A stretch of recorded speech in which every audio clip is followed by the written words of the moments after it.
Respiratory disorders की बात करें तो उसमें भी हमें ये हमारे पास दो होते हैं, एक एसिडोसिस और अल्कलोसिस।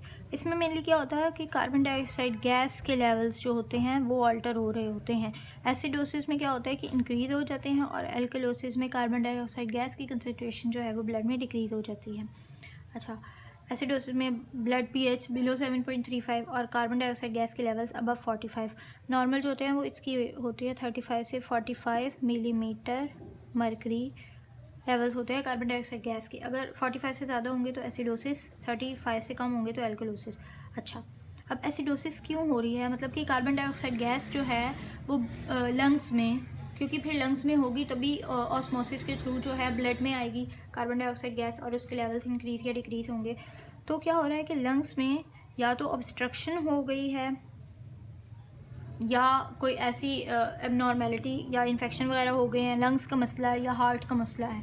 अच्छा, तो कॉजेज़ क्या होते हैं, एस्मा, निमोनिया, पल्मोनरी एम्बोलिज्म, ये जो है लंग्स का मसला है। इनमें क्या होता है, एस्मा में पता है कि ब्रोंको कॉन्स्ट्रिक्शन हो जाती है, जिसकी वजह से क्या होता है कि सांस बाहर आ नहीं रहा होता, सांस बंदा ले पा रहा होता है लेकिन एक्सक्रीट आउट नहीं हो रहा होता, एक्सहेलेशन नहीं हो पा रही होती। तो एक्सहेलेशन में ही हमारी कार्बन डाइऑक्साइड गैस मेन होती है, तो क्या होगा कि कार्बन डाइऑक्साइड गैस रिटेन हो जाएगी। निमोनिया में इन्फेक्शन होता है, ये इसी वजह से कार्बन डाइऑक्साइड गैस रिटेन रह जाती है हमारे लंग्स में।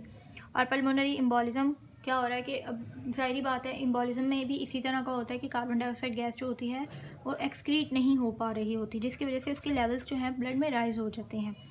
अच्छा, कार्डियक अरेस्ट, अब जब कार्डियक अरेस्ट होगा तो पता है कि ब्लड पंप ही नहीं हो पा रहा। जब ब्लड पंप नहीं हो पाएगा तो फिर उसकी एल्वियोलाई में एक्सचेंज कैसी होगी और कार्बन डाइऑक्साइड गैस बाहर कैसे जाएगी।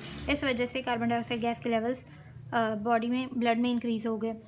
ऑब्स्ट्रक्शन ऑफ एयरवेज, वही जैसे निमोनिया, या कोई और जैसे होता है कि कोई बाहर से चीज़ खा ली या पिनट खा लिया या कुछ ऑब्स्ट्रक्शन हो गई है मेन एयरवेज की, तो क्या होगा कि एक्सचेंज जो है गैस बाहर नहीं निकल पाएगी।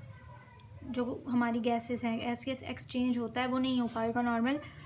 तो जब कोई चीज़ रहेगी अंदर तो ज़ाहिर बात है उसके आहिस्ता आहिस्ता लेवल्स इंक्रीज़ होते जाएंगे। उसके बाद चेस्ट डिफ़ॉर्मिटीज़, इसमें क्या कि कोई डिफ़ॉर्मिटी हो गई है चेस्ट की, जिसमें क्या हो रहा है कि नॉर्मल जो एक्सचेंज और इन्हेलेशन और एक्सहेलेशन का प्रोसेस होता है वो सही से नहीं हो पा रहा। अगर लंग्स सही से डेवलप नहीं हो पाए हुए, या चेस्ट में डिफ़ॉर्मिटी है कि लंग्स फुली एक्सहेल नहीं कर पा रहे ऑक्सीजन, कार्बन डाइऑक्साइड गैस, तो भी लेवल्स जो हैं कार्बन डाइऑक्साइड गैस के ब्लड में इंक्रीज़ हो जाएंगे।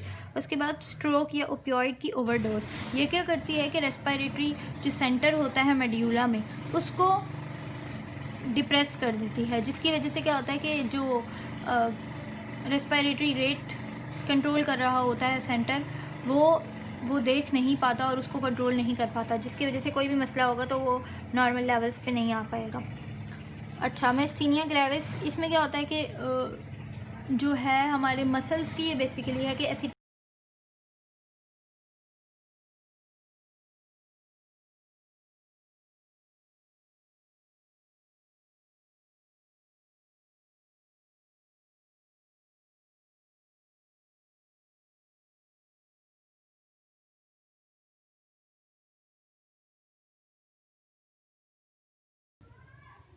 मसल्स की सही मूवमेंट नहीं होती, और हमें पता है कि डायफ्राम जो है हमारा वो मसल है, और जो एक्सहेलेशन होती है वो मेन उसमें जो कंट्रीब्यूशन होता है वो डायफ्राम का होता है। अब जो मसल पैरालिसिस है, मसल डायफ्राम में भी मसल्स हैं, इसका भी फंक्शन लॉस्ट हो जाएगा, तो क्या होगा, नॉर्मल एक्सहेलेशन नहीं हो पाएगी। नॉर्मल एक्सहेलेशन नहीं होगी तो कार्बन डाइऑक्साइड गैस जो है वो बॉडी से एक्सक्रीट आउट नहीं हो पाएगी, और उसके लेवल्स जो हैं वो लंग्स में और फिर ब्लड में इंक्रीज़ हो जाएंगे। ये थे कुछ कॉजेज़। अब इसकी कंपेंसेशन कैसे है, मैंने जैसे बताया था कि मेटाबॉलिक होगा तो उसकी रेस्पिरेशन के थ्रू कंपेंसेशन होगी।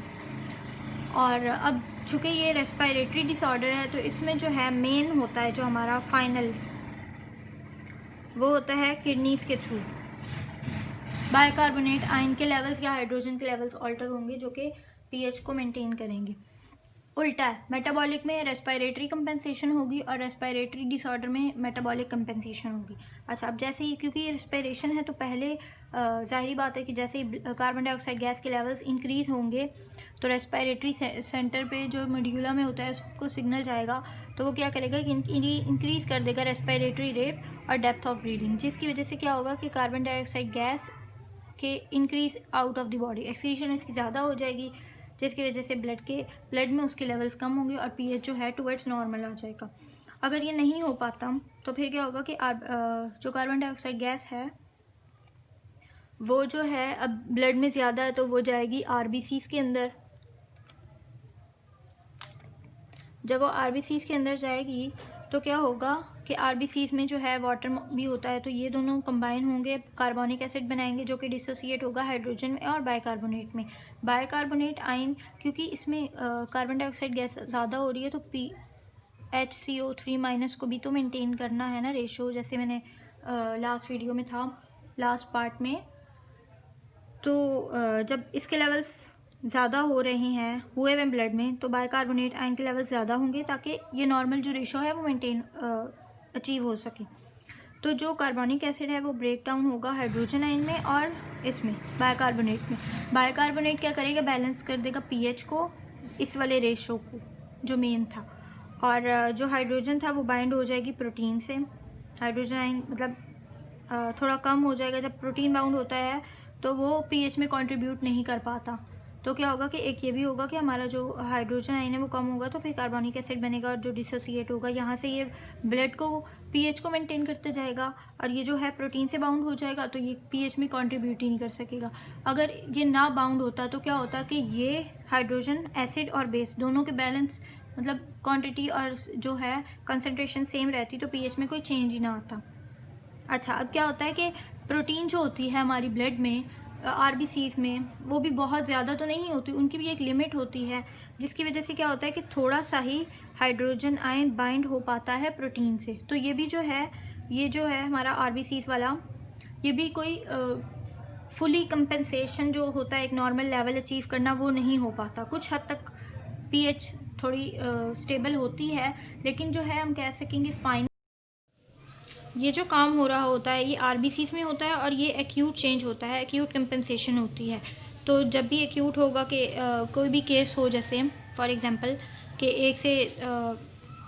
मतलब 1 से 2 दिन 1 to 2 डेज़ में ये सब कुछ हो रहा है, तो अब जब भी कंपेंसेशन कैलकुलेट करेंगे पीएच वगैरह या कोई भी डिसऑर्डर जो भी सिनेरियो हो, तो हम ये देखेंगे कि एक्यूट केस है 1 to 2 डेज़ हुए हैं, अगर कोई भी मसला स्टार्ट हुए हुए, तो जब भी कार्बन डाइऑक्साइड गैस इंक्रीज़ होगी तो हम ये लेंगे कि 1 मिली इक्विवेलेंट बाइकार्बोनेट के लेवल्स राइज़ हो रही हैं। अच्छा, अब जब ये सब कुछ नहीं हो पाता, 1-2 दिन हो चुके होते हैं, लेकिन फिर भी जो है ये कंसनट्रेशन पीएच जो है वो नॉर्मल नहीं हो पा रही होती, तो क्या होता है कि किडनी सेंस करती है